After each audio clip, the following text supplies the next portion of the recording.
Sanskriti University for Excellence in Life, BTech Agri BSc Lateral Entry. కొన్ని గంటల్లో జపాన్లో tsunami వస్తుందని, దేశం అంతమవుతుందని బాబా వంగా తన పుస్తకంలో రాశారు. జూలై 5వ తేదీన ప్రళయం వస్తోంది. కోట్లాది మంది ప్రజలు చనిపోతారు. ప్రపంచ పటంలో జపాన్ దేశం ఇక ఉండదని పుస్తకంలో రాసుంది. సో జపాన్ ప్రజలు ఇప్పుడు ఆందోళన చెందుతున్నారు. జూలై 5వ తేదీన ఏం జరగబోతోంది? ప్రళయం వస్తుందని జపాన్కు చెందినటువంటి న్యూ బాబా వంగా తన ప్రిడిక్షన్లో రాశారు. జపాన్, ఫిలిప్పీన్స్ దేశాల మధ్య సముద్ర గర్భంలో ఒక చీలిక ఏర్పడబోతోంది.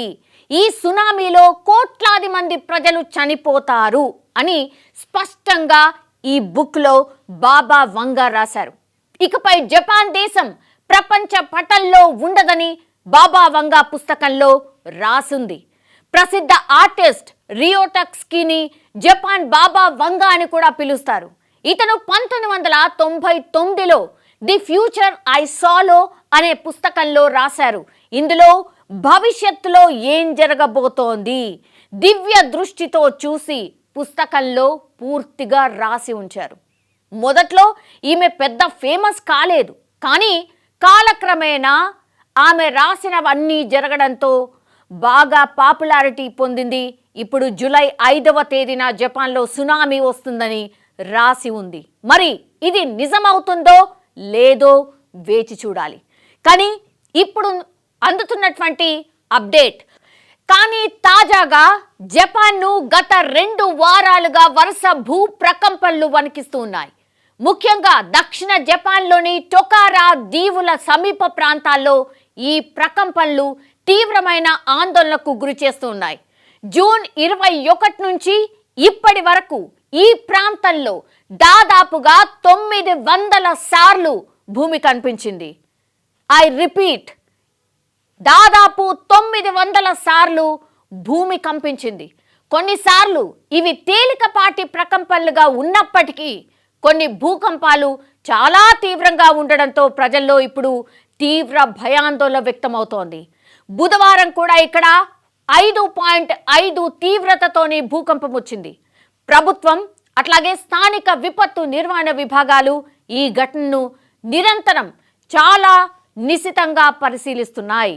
ఇప్పుడు ఈ వరుస భూకంపాల కారణంగా టొకారా ఐలాండ్ చుట్టుపక్కల నివసించే ప్రజలు రాత్రిపూట అసలు పడుకోవట్లేదు. కూర్చొని ఎలాంటి పరిస్థితి వస్తుందో అని వేచి చూస్తున్న పరిస్థితి.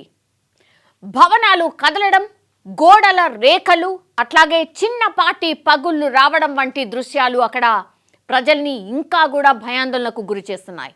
అంతేకాదు, కొందరు తమ ఇళ్లను ఇప్పుడు తాత్కాలికంగా వదిలేసి బంధువుల ఇళ్లకు లేదా సమీప భద్రత గల ప్రాంతాలకు వెళ్ళిపోతున్నటువంటి సిచ్యువేషన్ కనిపిస్తోంది. స్థానిక స్కూళ్లు కావచ్చు, కొన్ని కార్యాలయాలను కూడా ఇప్పుడు తాత్కాలికంగా పూర్తిగా షట్ డౌన్ చేసేశారు.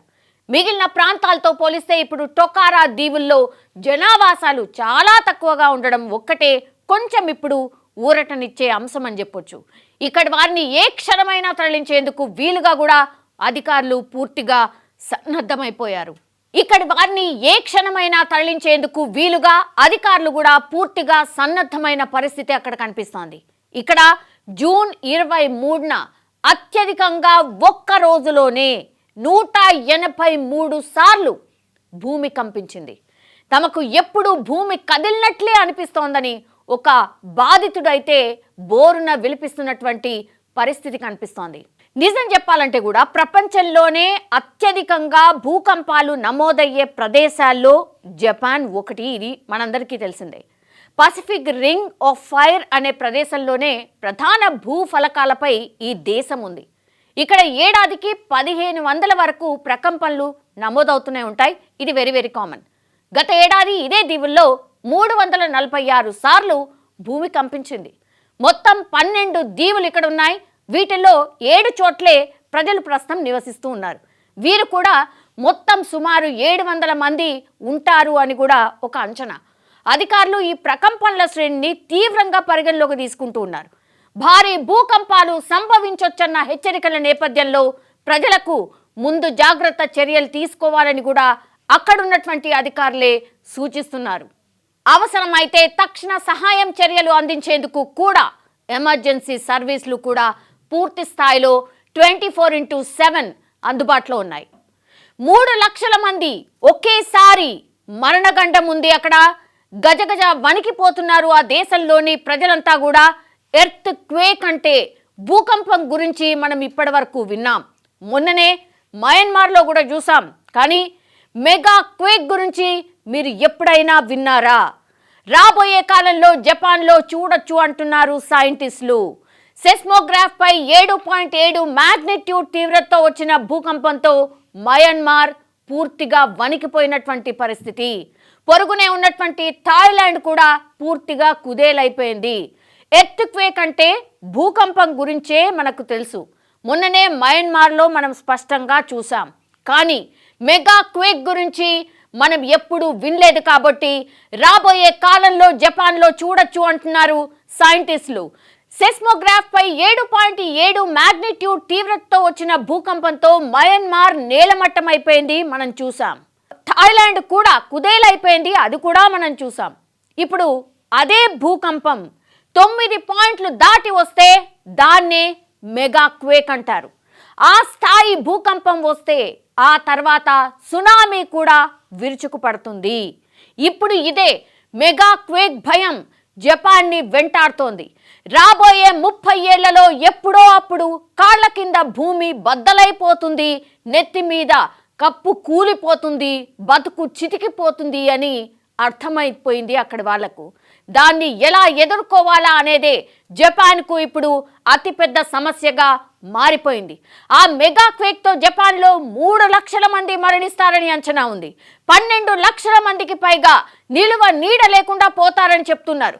2 లక్షల కోట్ల నష్టం వాటిల్లుతుంది. అంటే మన కరెన్సీ ప్రకారం సుమారుగా 170 లక్షల కోట్ల రూపాయలు. ఇక చలికాలం పూటనో రాత్రి వేళనో భూమి బద్దలవుతుంది, ఆ తర్వాత సునామీ పడగ విప్పి విరుచుకుపడుతుందని ఒక అంచనా కూడా వేస్తున్నారు.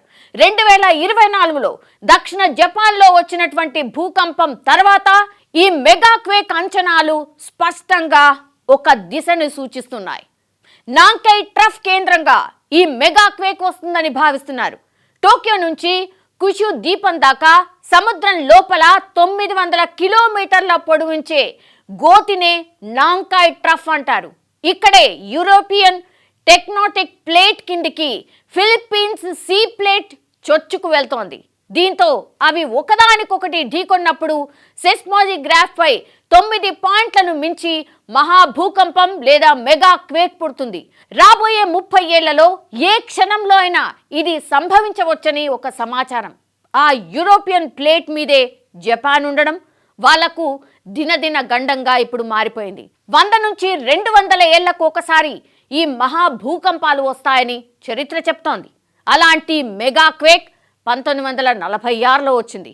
ఇప్పుడు నాంకై ట్రఫ్లో టెక్టోనిక్ ప్లేట్లు కదులుతున్నాయి. దీంతో మెగా క్వేక్ ముప్పు తీవ్రత మరింత పెరిగిపోయింది. అలాంటి భూకంపం వస్తే నిమిషాల్లో 34 మీటర్ల ఎత్తుతో సునామీ విరుచుకుపడి తీర ప్రాంతాలను పూర్తిగా తుడిచిపెట్టేస్తుంది. మెగా క్వేక్ వస్తే ఆ తర్వాత వారంలోనే సెస్మోగ్రాఫ్ పై 7 పాయింట్ల మ్యాగ్నిట్యూడ్ని దాటి మరో భూకంపం కూడా వస్తుందట. దీన్ని ఎలా ఎదుర్కోవాలా, నష్ట తీవ్రతను ఎలా తగ్గించాలా అని ఇప్పుడు జపనీయులు తలలు బద్దలు కొట్టుకుంటున్నారు. ఈ ప్రపంచంలో భవిష్యత్తులో ఏం జరగబోతోందని ముందే కొందరు జ్యోతిష్యులు అంచనా వేస్తూ ఉన్నారు. అయితే కరోనా వస్తుందని ముందుగానే గ్రహించి 20 ఏళ్ల కిందటే తన పుస్తకంలో బాబా వంగా రాశారు. సరిగ్గా రాసినట్టు జరగడంతో అప్పటి నుంచి కూడా ఇప్పటి వరకు బాబా వంగా పేరు మారుమోగుతూనే ఉంది. జూలై 5న సునామీ రాబోతోంది, జపాన్ అంతమవుతుందని బాబా వంగా ప్రిడిక్షన్ చెప్తోంది. ఇంతకీ బాబా వంగా తన ప్రిడిక్షన్లో సునామీ గురించి ఏం రాశారు? నిజంగానే సునామీ వస్తుందా? ఈ ప్రపంచం అంతమవుతుందా? లేకపోతే కేవలం జపాన్ అంతమవుతుందా అనే విషయాలు ఇప్పుడు తెలవాలంటే ఆ ఆర్టికల్కి సంబంధించి పూర్తి విషయాలు మనం తెలుసుకోవాల్సిందే. ఇప్పటి వరకు కూడా బాబా వంగా చెప్పినటువంటి కొన్ని విషయాలు నిజమయ్యాయి. అవేంటి అంటే 1995లో కోబ్ భూకంపం, 2011 తోహోలో భూకంపం, 2020లో కరోనా వైరస్, ఫ్రెడ్జీ మెర్క్యూరీ మరణం కూడా బాబా వంగ తన పుస్తకంలో రాశారు. ఇవన్నీ నిజం కావడంతో ఇప్పుడు జపాన్ సునామీ కూడా వస్తుంది, ఇక అంతం అయిపోతుంది అని జపాన్ ప్రజలు భయపడుతున్నారు. మరి జపాన్ దేశం ప్రపంచ చిత్రపటంలో ఉంటుందో లేదో తెలియాలంటే జూలై 5వ తేదీ వరకు వేచి చూడాల్సిందే.